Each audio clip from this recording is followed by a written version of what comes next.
Inilah saatnya kami duduk tenang mendengarkan suara Tuhan.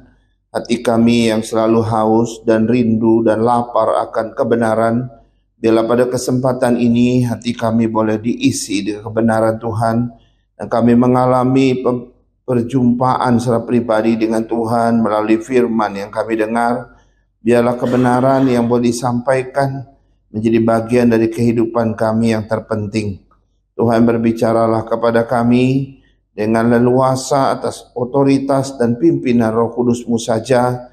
Biar setiap kata-kata dan kebenaran yang boleh terungkap dari hamba-Mu boleh menjadi berkat bagi kami semua. Dan Tuhan sendiri yang akan berbicara di dalam hati kami, menggerakkan kami, memotivasi kami ketika kami mendengar dan mau melakukannya. Dalam nama Yesus kami berdoa. Amin. Amin.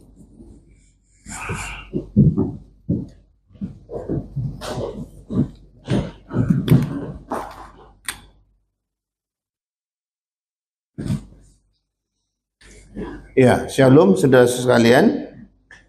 Kita kembali kepada tema kita 2 minggu yang lalu ya, terakhir.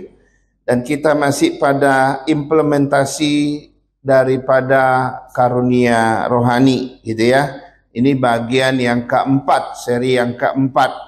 Dan seri yang keempat ini saya dulu pernah berjanji bahwa kita akan melihat pandangan-pandangan yang salah tentang implementasi atau tentang karunia rohani. Bahwa banyak sekali orang percaya di dalam gereja-gereja tertentu seringkali terjebak di dalam pandangan-pandangan yang keliru. Akibatnya saudara, kita akhirnya tidak menjadi berkat, kita tidak melakukan apa-apa. Nanti kita akan lihat implikasinya bagaimana. Saudara, kalau saudara pergi ke gereja-gereja tertentu, khususnya gereja karismatik gitu ya, saudara akan menemukan hal-hal yang apa yang saya akan sebutkan. Mungkin kalau kita cuma sekali pergi, kita nggak tahu ya seperti apa ajaran mereka. Tapi waktu saudara lama di sana, saudara baru tahu, oh pandangan ini, pandangan ini, pandangan ini gitu ya. Sebenarnya banyak sekali pandangannya. Dan kita akan lihat hari ini. Dan salah satunya sudah pernah saya ungkapkan gitu ya. Tapi kita lihat dulu minggu lalu, 2 minggu lalu kita sudah lihat peranan Roh Kudus ya. Peranan Roh Kudus di dalam mengimplementasikan karunia rohani di dalam diri orang percaya. Ini 2 minggu lalu kita udah lihat ini ya. Yang pertama, Roh Kudus menyadarkan dan menyatakan karunia rohani kita. Ya, apa? Waktu kita lahir baru, waktu kita percaya Yesus, kita belum tahu karunia kita apa. Tapi akhirnya kita tahu karena Roh Kudus yang menyatakannya.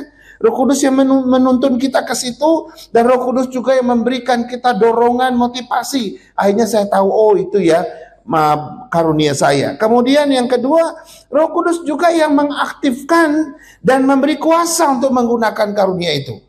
Saudara, ternyata kita setelah kita tahu apa karunia kita, ya kan, kita belum bisa menggunakannya kalau kita tidak melibatkan Roh Kudus untuk mengaktifkannya. Saudara, kita nggak mungkin menggunakan karunia itu. Karena karunia itu berasal dari Roh Kudus, itu bukan berasal dari diri kita. Dan disinilah peranan Roh Kudus yang kedua diperlukan, bahwa dia mengaktifkan ya dengan kuasa ya, sehingga kita bisa menggunakan karunia Roh Kudus itu, karunia rohani. Kemudian yang ketiga, kita juga sudah melihat bahwa Roh Kudus menuntun penggunaan karunia rohani dengan tepat, saudara ya. Dalam penggunaan karunia rohani yang ada pada kita, seringkali kita salah sasaran. Seringkali kita tidak persis seperti apa yang Tuhan mau. Nah, kenapa kita mesti mengandalkan Roh Kudus menuntun kita? Karena apa yang dituntun Roh Kudus kepada kita, menggunakan karunia kita, itu tidak sembarangan. Pasti itu sesuai dengan kehendak Tuhan, saudara. Bukan sesuai dengan kehendak kita. Dan akhirnya kita tahu bahwa apa yang Roh Kudus tuntun untuk kita menggunakan, sehingga itu menjadi suatu yang tepat di mata Tuhan, juga di mata kepada orang yang kita layani. Kemudian yang keempat, kita juga sudah belajar Roh Kudus membentuk karakter kita untuk menopang karunia rohani kita. Saudara, ternyata nggak cukup karunia rohani saja. Kalau karunia rohani saja, seringkali ada efek yang negatif, saudara ya. Nah, karunia rohani ini saudara perlu disertai, ditopang dengan karakter-karakter rohani yang lain, yaitu yang disebut 2 minggu lalu adalah buah-buah Roh Kudus. Ya, seperti yang ada dalam Galatia 5, 22 sampai 23, kita udah lihat itu, kasih, sukacita, damai sejahtera, kesabaran, kemurahan, kebaikan, kesetiaan, kelemah lembutan, penguasaan diri. Saya udah beri contoh 2 minggu lalu. Misalnya saudara punya karunia bernubuat, menyampaikan firman Tuhan dengan tajam, dengan keras kepada orang lain. Kalau tidak ditopang dengan buah roh yang namanya kelemah lembutan, orang bisa tersinggung. Ya, orang kalau tersinggung dengan firman Tuhan gitu ya, nanti dia bisa macam-macam gitu ya.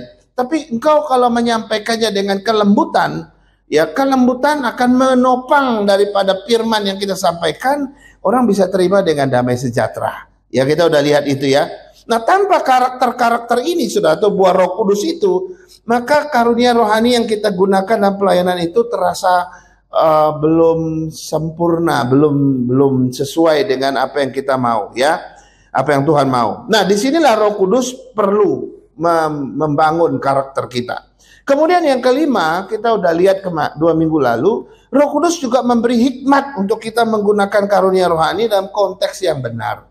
Saudara, kita tidak sembarangan menggunakan karunia rohani kita.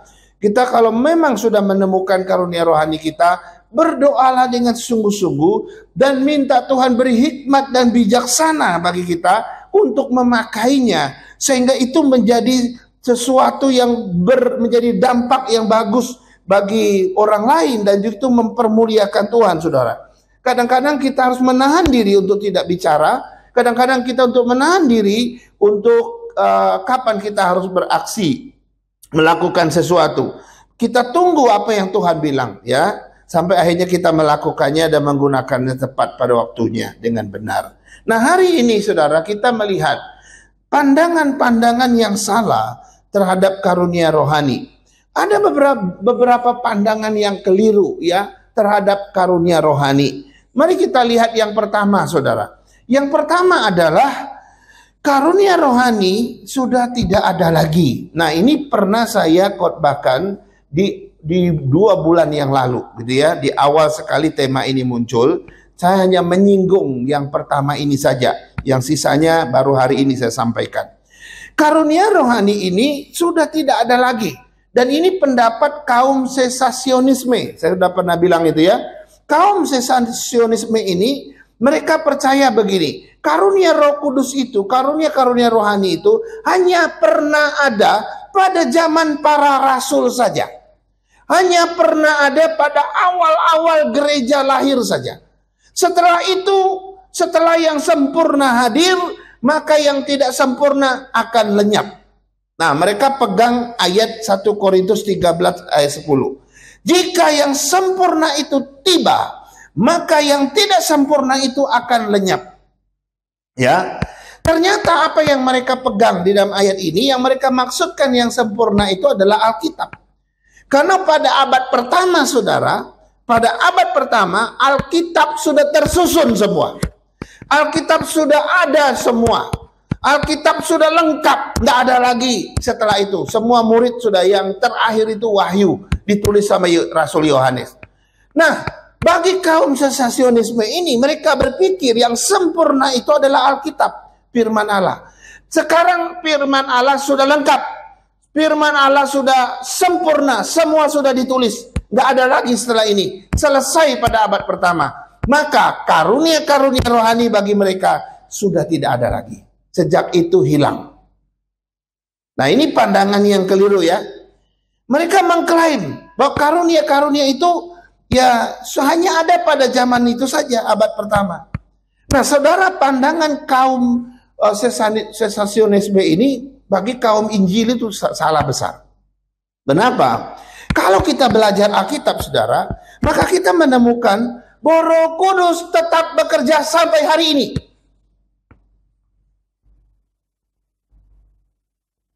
Roh Kudus tetap eksis bekerja sampai hari ini. Kalau Roh Kudus masih eksis bekerja sampai hari ini, maka karunia-karunia rohani juga masih ada sampai hari ini. Kita percaya Roh Kudus ada dalam hidup kita. Roh Kudus masih menyertai orang-orang percaya. Roh Kudus masih memimpin gerejanya. Roh Kudus masih memperlengkapi umatnya. Roh Kudus masih bekerja di dalam diri setiap orang percaya. Dan itu sampai hari ini. Dan yang menarik saudara, yang menarik, sebab baik Roh Kudus dan karunia-karunia ini, kedua-duanya tidak dibatasi oleh zaman, tidak dibatasi oleh waktu.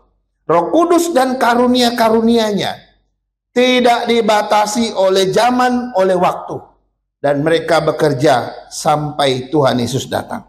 Keduanya masih eksis, masih aktif bekerja di tengah-tengah orang percaya di dunia ini. Dan keduanya baru akan berhenti kalau yang sempurna itu tiba. Nah, persoalannya adalah yang sempurna bagi kaum Injil itu bukan Alkitab. Bukan berarti Alkitab nggak sempurna loh ya, bukan maksudnya. Yang sempurna itu adalah ketika Tuhan Yesus sudah datang yang kedua kali.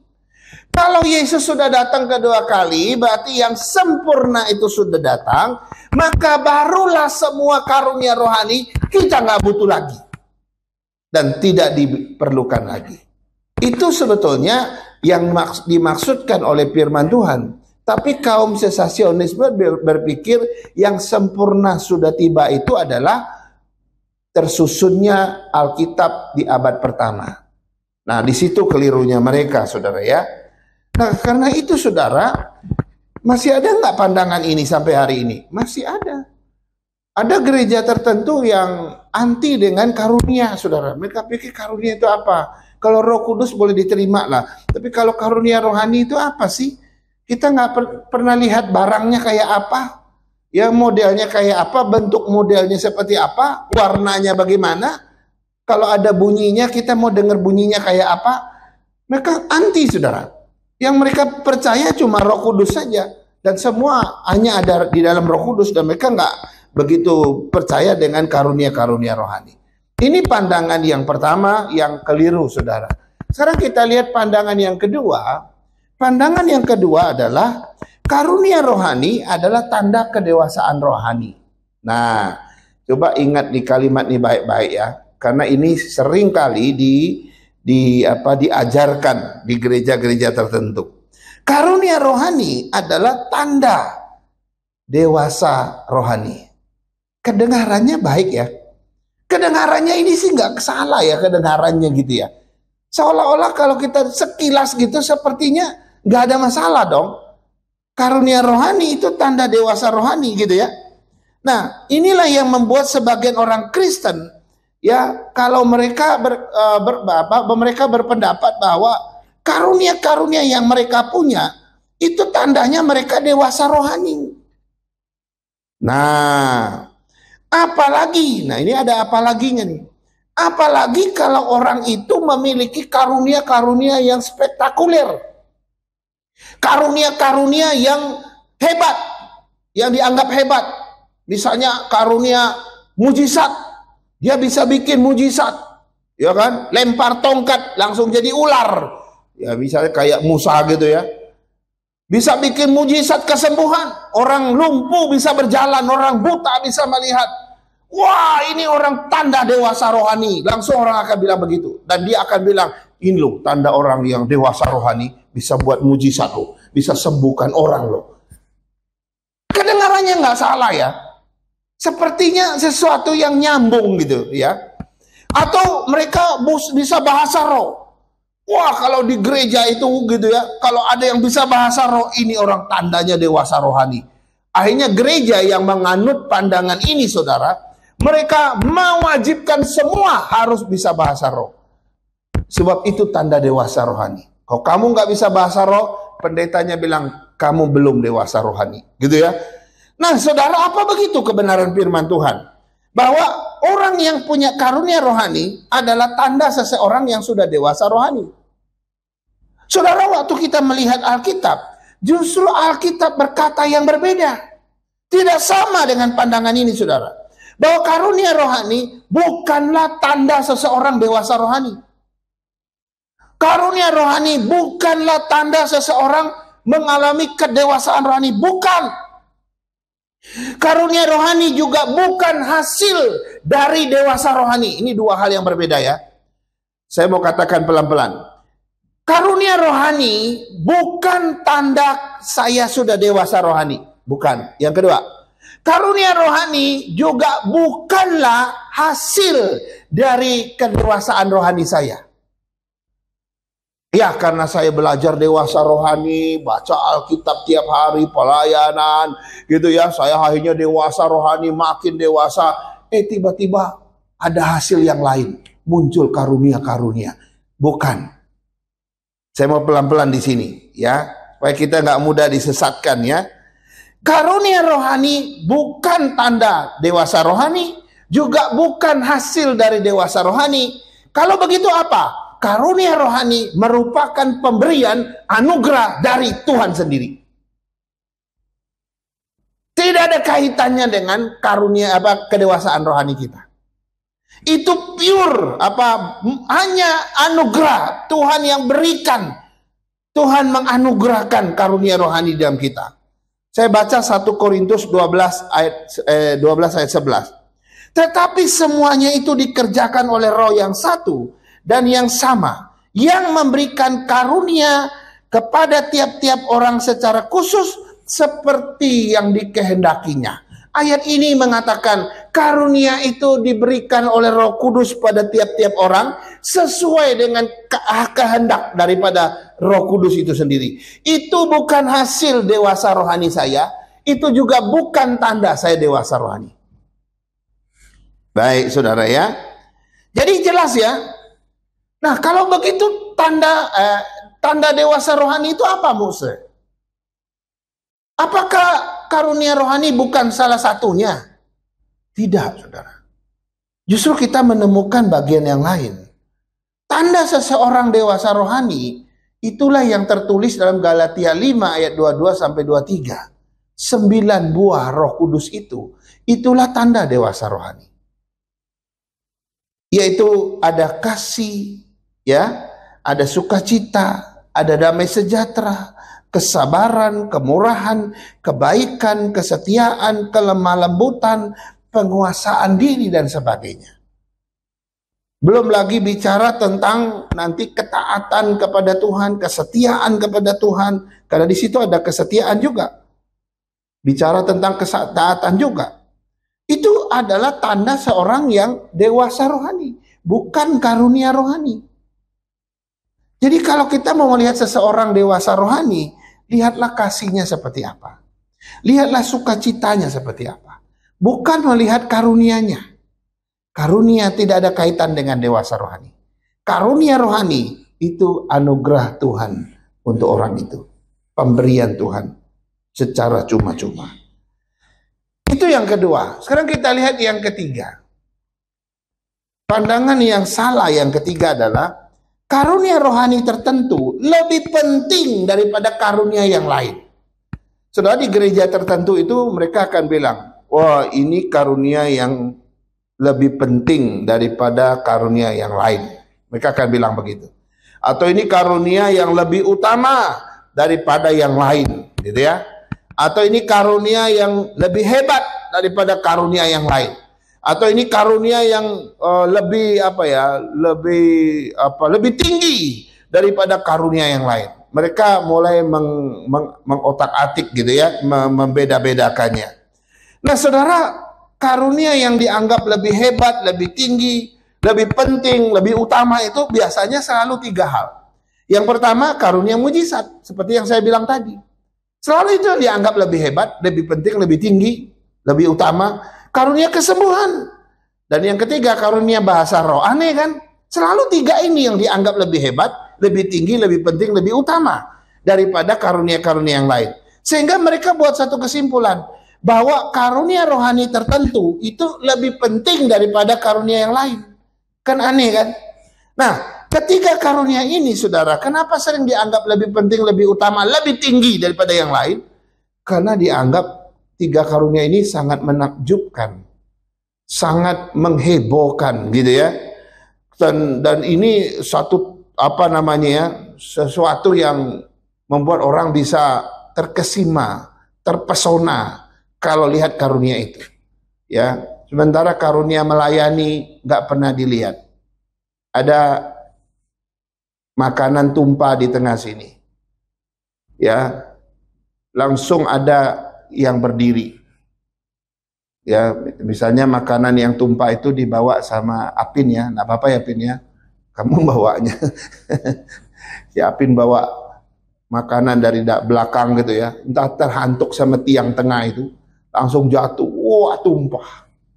Si Apin lagi bingung, sedih gitu ya, makanannya mau kita makan bareng nih.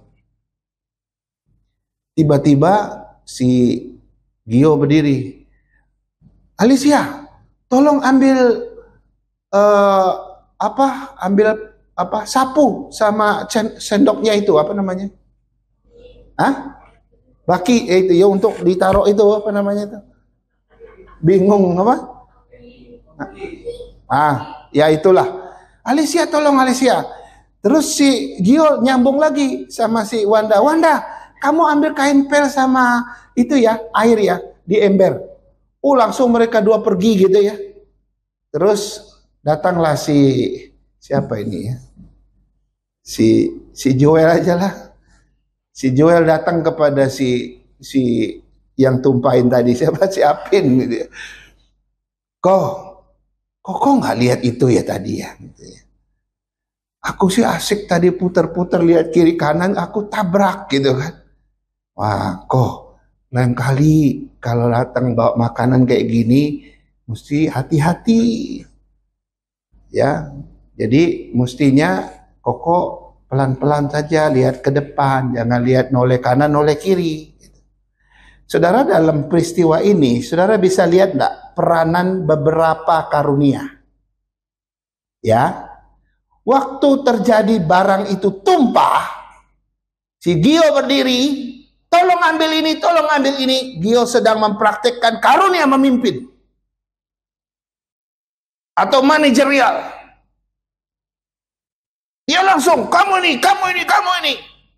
Si Alicia sama si Wanda mempraktekkan karunia melayani. Tanpa tanya panjang tanda, tanpa mau berdebat sama Gio, langsung lari ambil ember, ambil air, ambil pel, ambil sapu, ambil sama sedokannya itu. Lalu yang terakhir si Joel. Kira-kira karunia apa itu? Karunia menasehati. Kok Apin mestinya pelan-pelan kalau bawa barang begini, gitu kan? Karunia melayani, karunia menasehati, ya kan? Kalau kita mau libatkan karunia yang lain lagi bisa, gitu kan? Tapi yang saya mau katakan tadi, 3 karunia yang dianggap lebih penting itu, karunia mujizat, karunia kesembuhan, dan karunia bahasa roh ini. Wah, selalu orang anggap ini lebih penting, lebih tinggi, lebih hebat daripada yang lain. Tapi karunia melayani, yang menyiapkan makanan, yang menyiapkan piring, yang menyiapkan apa di belakang itu, sehingga semua kita bisa makan, itu karunia yang juga hebat, saudara. Ibu-ibu kita tiap minggu masak, itu karunia melayani. Mereka rela berkorban waktu, rela korbankan tenaga, pikiran mereka sehari 2 hari sebelumnya.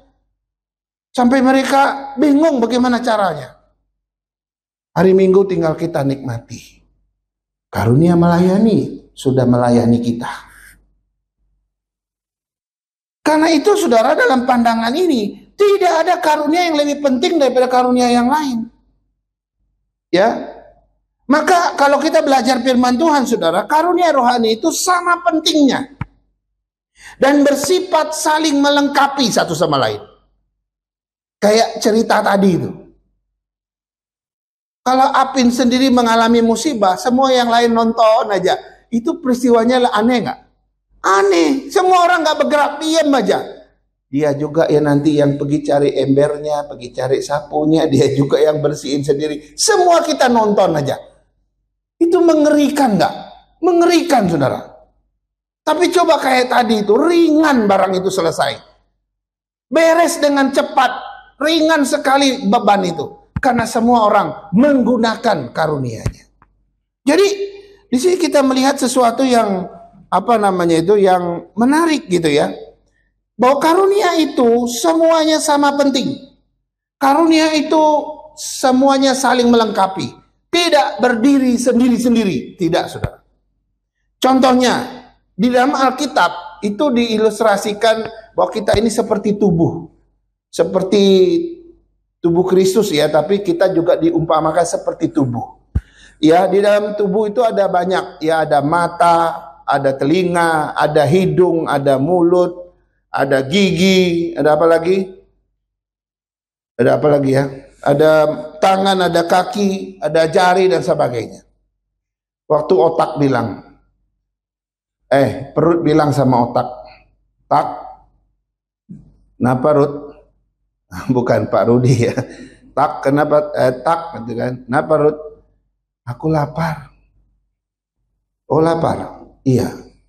Langsung si otak bilang, tangan, ngan, gitu. Iya tak. Kau bikinin nasi goreng dong. Di dapur masih ada telur tuh. Gorengin. Lalu si tangan bilang, yuk Ki. Siapa kaki ya? Yuk Ki. Kita ke belakang. Langsung si kaki bawa ke belakang. Dan jadilah barang itu. Si perut yang tadi lapar jadi kenyang kembali. Gitu kan? Nah, saudara bayangkan kalau mereka sombong. Lalu semua jual mahal. Ya, perut bilang, tak, aku lapar nih. Ya, laparmu yang urusanmu sendiri dong. Aku kan lain urusanku. Wah, bisa nggak tidur semalam ya? Atau otak bilang, Ngan, tolong bikin nasi goreng dong. Si perut tuh lapar. Ya aku udah bersihin tangan, aku nggak mau kotor lagi. Aku nggak mau kerja lagi. Wah, macet nggak? Macet, saudara. Jadi tubuh itu menggambarkan bahwa kita adalah anggota dari satu tubuh yang semuanya saling melengkapi. Tidak ada yang lebih penting daripada yang lain. Betul nggak? Mata nggak mungkin berkata, saya baca ayatnya ya. 1 Korintus 12 ayat 21 sampai 25. Saya memang tidak menuliskan di sana. Coba dengarkan, saya baca. Jadi mata tidak dapat berkata kepada tangan, aku tidak membutuhkan engkau. Dan kepala tidak dapat berkata kepada kaki, aku tidak membutuhkan engkau. Malahan justru anggota-anggota tubuh yang nampaknya paling lemah, yang paling dibutuhkan. Dan kepada anggota-anggota tubuh yang menurut pemandangan kita kurang terhormat, kita berikan penghormatan khusus.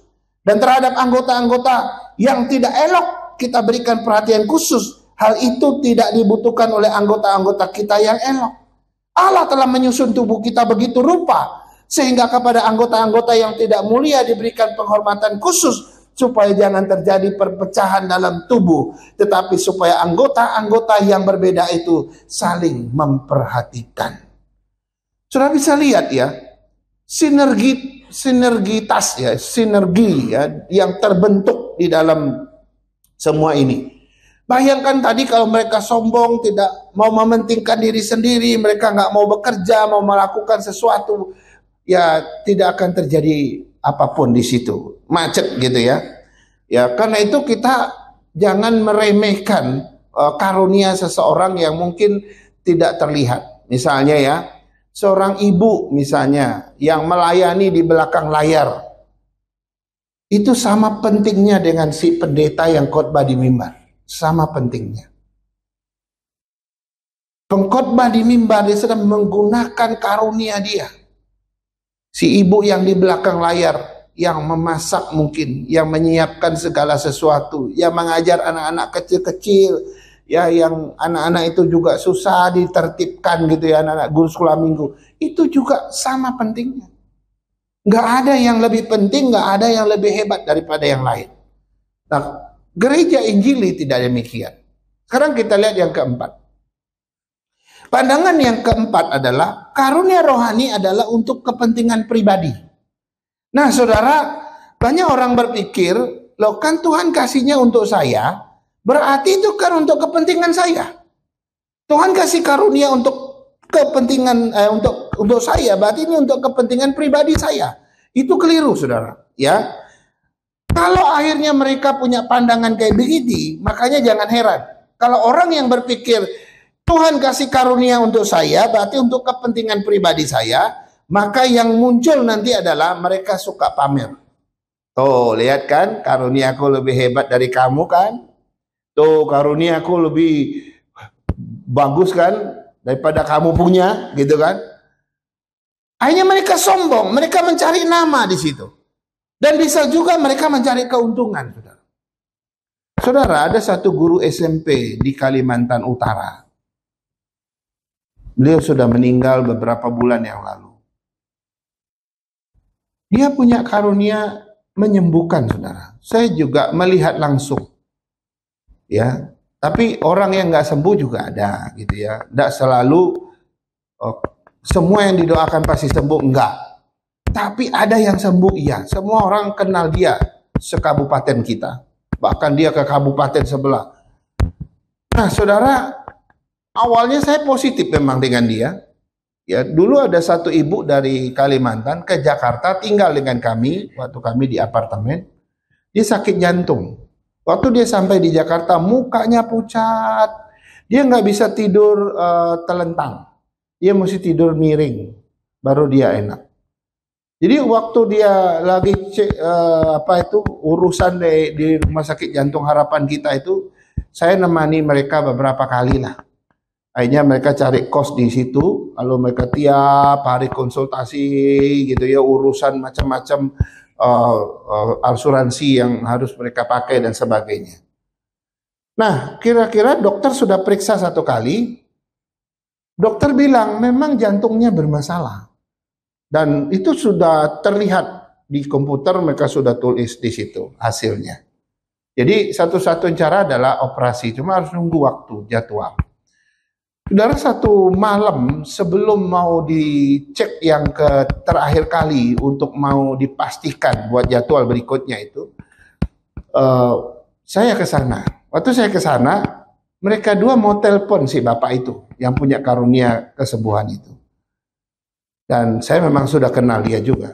Saya bilang bolehlah. Akhirnya ditelepon, akhirnya bunyi telepon dikasih dikasih dengar gitu ya. Jadi dia suruh dia doakan, disuruh dia jalan sedikit, disuruh dia angkat tangan, kemudian dia doakan 2-3 kali.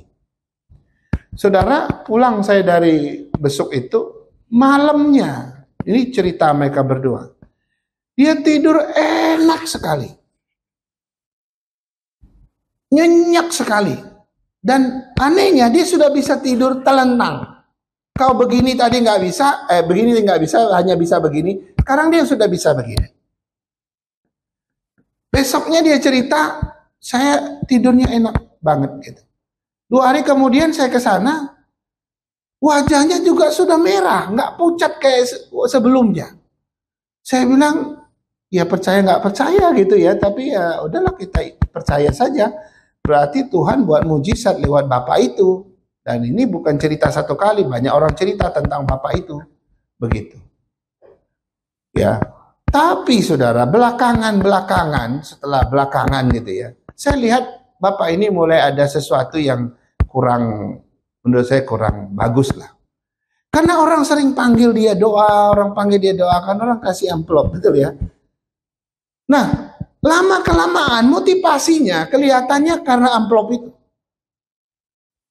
Jadi asal ada di mana dia mau pergi, mau sejauh apapun, apalagi kalau yang panggil itu pejabat, oh dicepat sekali pergi karena dia dikasih amplop.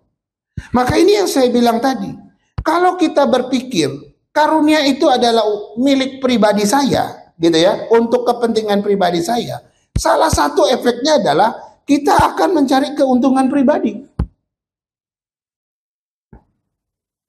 gitu ya. Nah, padahal Alkitab berkata bahwa karunia rohani itu bukan untuk kepentingan pribadi, bukan untuk pamer, bukan untuk cari nama. Ada orang yang makin popularitasnya luar biasa gara-gara punya karunia ini. Dan mereka bukan tambah rendah hati, tapi tambah sombong. Ini menarik ya.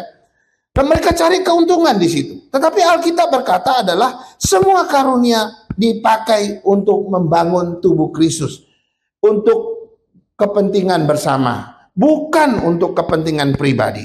1 Korintus 12 ayat 7 berkata begini, tetapi kepada tiap-tiap orang dikaruniakan penyataan roh untuk kepentingan bersama. Jadi karunia rohani itu adalah untuk kepentingan bersama, untuk pembangunan tubuh Kristus, bukan untuk kepentingan pribadi saya. Ayat yang kedua, Efesus 4 ayat 12. Untuk memperlengkapi orang-orang kudus dalam pekerjaan pelayanan bagi pembangunan tubuh Kristus. Dua ayat ini, saudara, menyatakan bahwa pemberian karunia-karunia rohani bukanlah untuk kepentingan pribadi saya, tapi itu untuk kepentingan bersama, dan itu untuk pembangunan tubuh Kristus. Karena itu, saudara, karunia yang kita punya bukan untuk disimpan untuk kepentingan kita. Itu pandangan yang keliru. Tapi untuk kepentingan kita bersama. Karena itu gereja ini sangat menantikan keterlibatan karunia-karunia yang engkau punya untuk membangun tubuh Kristus yang Tuhan percayakan pada kita. Jadi semua karunia yang kita miliki bukan kita punya, tapi itu kita punya bersama. Ya. Yang kelima adalah semua orang harus memiliki karunia tertentu. Ada satu pandangan yang berkembang kayak begini, saudara. Mereka beranggapan ada karunia-karunia tertentu itu harus semua punya, atau harus sama kita punya yang tertentu itu, gitu ya. Nah, akibat dari pandangan ini, saudara, apa akibatnya? Hanya ada yang memaksa karunia tertentu kepada orang lain. Pada orang itu nggak punya karunia itu, tapi dipaksa untuk punya, dipaksa untuk melakukannya. Salah satu yang selalu dipaksa adalah bahasa roh tadi. Bahasa roh itu terus dipaksakan. Ayo, jangan keraskan hatimu. Ayo, terimalah. Gitu ya. Ayo, bicara. Roh Kudus berikan. Terima, jangan keraskan hati. Ada kalimat-kalimat begitu. Dipaksakan. Kenapa mereka berpikir ada karunia tertentu yang harus dimiliki orang? Karena tadi ada kaitan juga dengan yang nomor 2, yaitu dianggap tanda kedewasaan. Aneh ya. Jadi menarik ya, mereka berpikir semua karunia itu bisa diminta, bisa dipaksakan ya, dan bisa dimiliki oleh setiap orang. Karena itu mereka memaksa orang lain untuk memiliki karunia-karunia tertentu itu. Nah, padahal kalau kita belajar Alkitab, saudara, dalam 1 Korintus 12 ayat 29 dan 30 berkata begini. Adakah mereka semua rasul? Adakah mereka semua nabi? Atau pengajar? Adakah mereka semua mendapat karunia mengadakan mujizat? Atau untuk menyembuhkan? Atau untuk berkata-kata dalam bahasa roh? Atau untuk menafsirkan bahasa roh? Ayat ini sebetulnya artinya apa? Semua orang percaya diberikan karunia rohani memang, tapi tidak harus sama. Paling yang sama beberapa orang saja. Tidak ada 1 atau 2 karunia semua harus punya, enggak. Ya. Karena itu tadi di sini dikatakan, apa mereka semua dikasih rasul? Enggak. Kalau semua kita dikasih karunia pengajar atau mengajar, siapa nanti yang akan diajar? Kacau enggak? Saya ajar kamu, kamu ajar aku, gitu ya. Kamu ajar dia, dia ajar kamu juga. Loh, oh semua jadi pengajar, gimana gitu ya? Siapa muridnya? Karena susah gitu ya. Jadi semua dikasih, saudara, tetapi mungkin ada yang sama, tapi tidak ada 1 atau 2 karunia yang harus dimiliki semua, itu enggak ada. Ya. Semuanya beda-beda. Ya, dan semua itu harus digunakan untuk saling melengkapi dan untuk kepentingan bersama tadi. Ingat, Roh Kudus itu adalah sumber daripada karunia karunia rohani ini, dan Ia memberikannya berdasarkan kehendaknya kepada tiap-tiap orang. Itu berbeda-beda.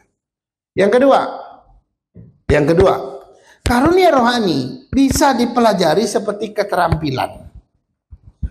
Ini pandangan yang keliru yang ke-6. Nah, banyak orang percaya bahwa karunia rohani itu dapat dipelajari seperti keterampilan, saudara. Misalnya kamu belajar piano, Ya, mulai dari grade 1 gitu ya, grade 2, grade 3, makin hebat lagi grade 4 sampai nanti grade yang terakhir, grade 8 misalnya, atau grade 10, ada nggak sampai grade 10? Wah, kalau udah grade 10 hebat banget. Ya. Dan itu butuh berapa? Wah, itu mungkin 8 tahun atau 7 tahun atau mungkin 10 tahun. Jadi hebat karena begitu lama pelajarinya.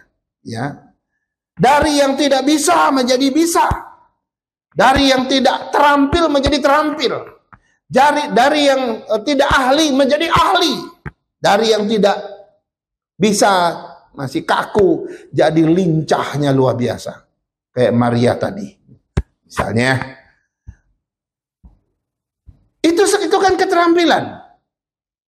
Keterampilan dari yang tidak bisa menjadi bisa, dari yang tidak ahli menjadi ahli. Kan begitu ya.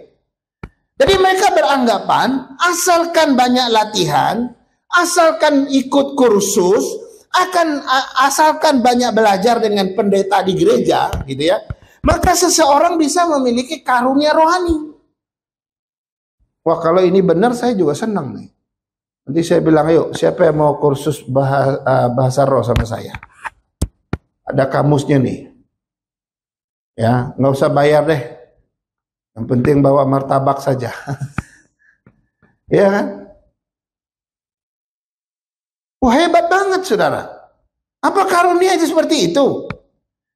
Dan betul saudara, di beberapa gereja tertentu ada yang namanya pelatihan berbahasa roh. Ada pelatihan menafsirkan bahasa roh, membedakan bahasa roh. Bahkan ada pelatihan macam-macam. Kalau pelatihan ngusir setan sih saya pernah ikut saudara. Cuma setannya pernah pergi, ya itu belum ada pengalaman yang spektakuler gitu ya. Tapi dulu pernah ada pelatihan mengusir setan gitu ya. Caranya gimana, berhadapan dengan orang yang kerasukan kayak apa gitu kan.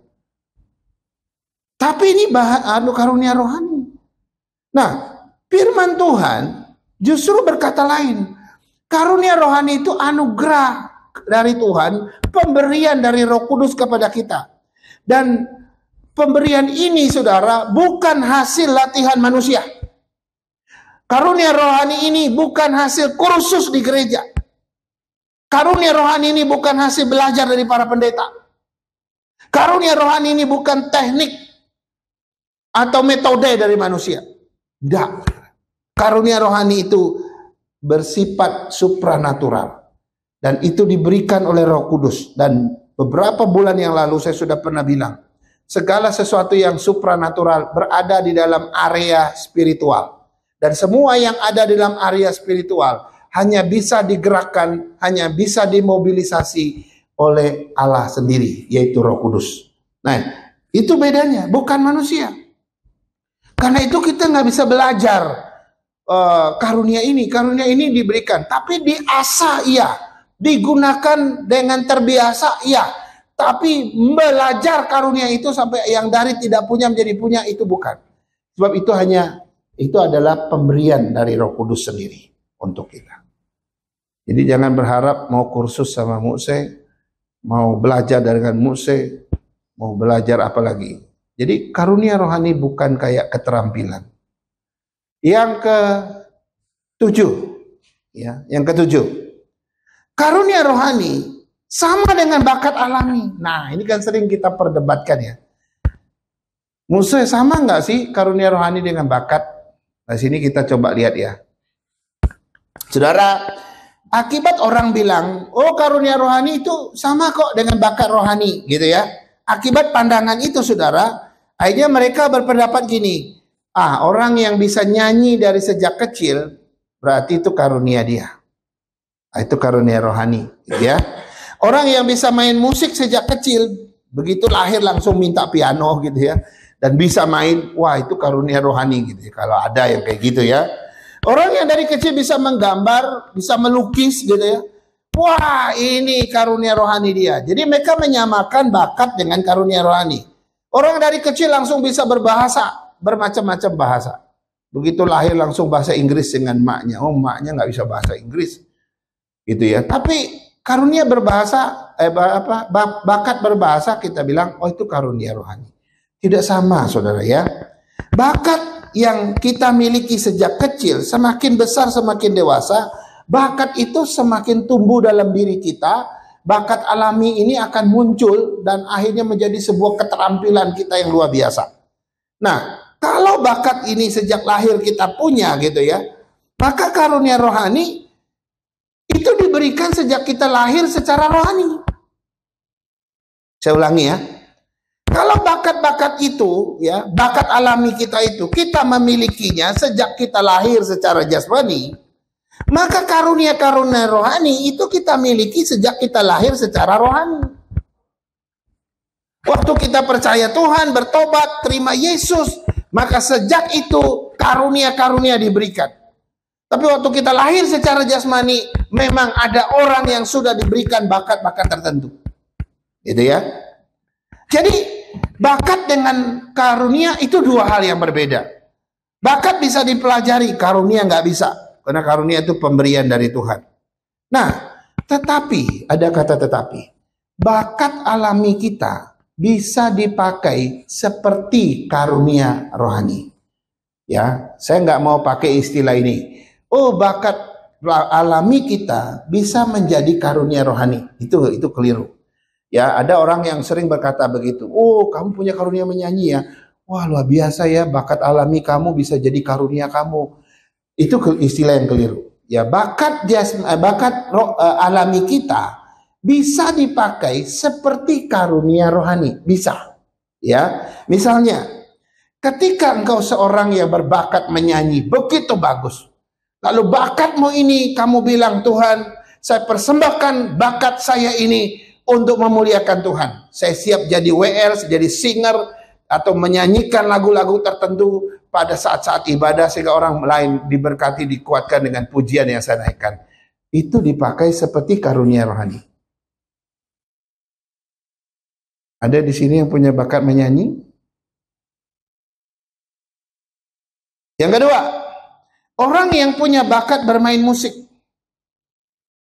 Ketika dia bilang, Tuhan, saya mau pakai bakat saya sebagai pemain musik, mau melayani di gereja, saya persembahkan untuk kemuliaan Tuhan. Itu bakat yang dipakai seperti karunia rohani. Atau orang yang punya bakat berbahasa. Ya, kayak menteri luar negeri kita, dia menguasai berapa bahasa? Banyak itu, saya dengar. Makanya dia masih muda-muda gitu, dijadi menteri luar negeri. Cuma waktu dia baru-baru ini ke Rusia, dia nggak bisa bahasa Rusia ternyata. Tetap harus butuh penterjemah gitu. Mungkin bahasa yang lain yang dia kuasai. Orang yang punya bakat berbahasa, waktu sudah jadi ini Tuhan, bahasa saya persembahkan untuk kemuliaan Tuhan. Ya mungkin kamu akan menjadi penterjemah dari bahasa Indonesia ke Inggris, atau dari Indonesia ke Mandarin misalnya. Atau menerjemahkan buku-buku teologi yang dalam bahasa Inggris ke dalam bahasa Indonesia, sehingga banyak orang bisa mengenal dan membaca buku itu. Semua bakat ini, saudara, bisa dipakai seperti karunia rohani. Tetapi bakat alamiah bukanlah karunia rohani. Ini yang menarik ya. Terakhir, pandangan yang keliru yang terakhir adalah karunia rohani menjamin kesuksesan dalam pelayanan. Ada sebagian orang berpikir atau berpendapat bahwa memiliki karunia rohani itu pasti menjamin kesuksesan pelayanan kita. Saudara, betul, karunia rohani diberikan untuk membangun kita bersama. Karunia rohani diberikan untuk membangun tubuh Kristus, sehingga tubuh Kristus makin dikenal, tubuh Kristus makin bertumbuh, berkembang. Betul, saudara. Tapi apakah karunia rohani itu pasti menjamin ya kesuksesan pelayanan kita? Ternyata nanti kita lihat jawabannya ya. Ya, mereka berpikir begini karena mereka bilang, oh kita punya karunia-karunia ini, wah gereja kita akan menjadi hebat. Makanya jangan heran di gereja-gereja tertentu mereka buat ibadah kesembuhan ilahi gitu ya. Ibadah apalagi kebangunan rohani, mereka pertontonkan mujizat-mujizat di situ. Ya, ibadah khusus yang berbahasa roh dan sebagainya. Ya, banyak sekali. Tujuan mereka apa? Mereka mau memperlihatkan kepada orang, mempresentasikan ini loh karunia-karunia di gereja kami, ya bisa menyembuhkan orang gitu ya, bisa membuat mujizat yang luar biasa begitu ya. Dan itu membuat daya tarik sehingga orang bilang, aduh saya mau ke gereja itu aja. Kalau ke GP Kris, aduh terlalu diam, tenang. Tidak mau tepuk tangan juga, tepuk tangannya males gitu kelihatannya gitu ya. Nggak ada Roh Kudus mah di dalam GP Kris itu. Tapi di gereja sana, wah hidup, ada Roh Kudusnya gitu ya. Macam-macam ya, ada mujizat terjadi lagi, bahasa roh lah bagainya. Ya, sampai ada kayak gitu ya. Nah, saudara, saya mau kasih tahu. Di dalam Alkitab ada satu fakta, ya. Faktanya adalah begini. Itu di jemaat Korintus. Jemaat Korintus ini adalah satu jemaat yang memiliki macam-macam karunia Roh Kudus. Jemaat Korintus ini dibandingkan dengan jemaat Filipi, jemaat di Kolose, di jemaat di mana-mana, jemaat Korintus ini paling banyak punya karunia rohani. Tetapi ada faktanya. Justru jemaat yang punya begitu banyak karunia rohani ini, justru terjadi perpecahan di situ. Justru terjadi kelompok-kelompok di situ. Dan terjadi kemunduran di situ. Karena pecah tadi. Loh, harusnya kan kalau makin banyak karunia rohani di gereja itu, maka gereja itu nggak mungkin pecah dong. Nggak mungkin kelompok-kelompok ada dong. Nggak mungkin mundur gara-gara konflik terus dong. Tapi faktanya di jemaat Korintus, jemaat ini paling banyak memiliki karunia rohani, justru terjadi pecah. Perpecahan yang luar biasa. Konflik, terjadi kemunduran. Ada yang ngaku aku nih kelompoknya Kristus. Oh aku kelompoknya Paulus. Ada lagi kelompok siapa itu? Ada 3 atau 4 kelompok. Semua membanggakan diri. Kami kelompok paling benar. Apalagi yang bilang, aku nih kelompok Kristus. Wah kami paling benar. Karena Kristus jadi Tuhan gitu kan. Terbayangkan ya. Kenapa yang tadi bilang kalau punya karunia pasti menjamin kesuksesan pelayanan. Ternyata di Korintus tidak terjadi. Nah kalau begitu, apa yang menjamin pelayanan kita sukses? Apa yang menjamin pelayanan kita berhasil di mata Tuhan? Yang menjamin cuma satu, ketaatan atau kesetiaan kepada Tuhan. Ya, tetapi sukses dan berhasil di mata Tuhan itu tidak sama sukses dan berhasil di mata manusia loh. Tidak sama, saudara. Waktu Elia perang dengan 450 Nabi Baal, dia berhasil atau gagal? Dia berhasil membunuh 450, dia menang. Dia bisa datangkan api dari langit membakar mezbahnya yang disiram air berapa kali. Lalu dia potong kepalanya 450 Baal itu, Nabi Baal yang kalah itu. Wah semua orang bilang Elia sukses, Elia sukses. Setelah dari situ dia melarikan diri di padang gurun karena dikejar-kejar sama Isabel kan. Dia gagal saudara. Nggak ada satupun yang bertobat. Sampai dia merasa sendirian di hadapan Tuhan. Dia merasa sendiri, dia nggak seperti yang lain. Walaupun Tuhan bilang, enggak kok, masih ada 7.000 umatku yang setia kok. Tapi dia nggak tahu. Kita pikir Elia yang punya karunia buat mujizat, mendatangkan api dari langit, menang dalam sayembara itu. Wah ini pasti sukses di pelayanannya. Setelah itu saudara, nggak sukses. Satu pun nggak bertobat. Kadang dalam pelayanan kita, mungkin tidak akan pernah terjadi apa-apa. Tapi di mata Tuhan kita sukses karena engkau taat dan setia kepada Dia. Amin saudara. Di Bible study kemarin itu menarik. Tuhan lebih penting melihat ketaatan kita daripada korban persembahan kita. Kita buat korban persembahan, kasih ini, kasih itu, korbankan ini buat gereja, buat pelayanan. Ya itu sih bagus gitu ya. Tapi kalau engkau tidak taat sama Tuhan, itu semua jadi nol. Karena bagi Tuhan, taat kepada firman-Nya, karena Saul itu nggak taat sama firman-Nya, maka dia menilai dia melanggar. Walaupun dia bilang, ini semua untuk dipersembahkan untuk Tuhan. Samuel bilang, enggak, itu enggak lebih penting daripada ketaatan. Maka di dalam melaksanakan dalam pelayanan kita, saudara, ketaatan dan kesetiaan. Soal hasil itu adalah bagian Tuhan. Apakah banyak orang akan datang? Apakah banyak orang akan bertobat? Itu urusan Tuhan. Atau mungkin cuma satu saja yang bertobat?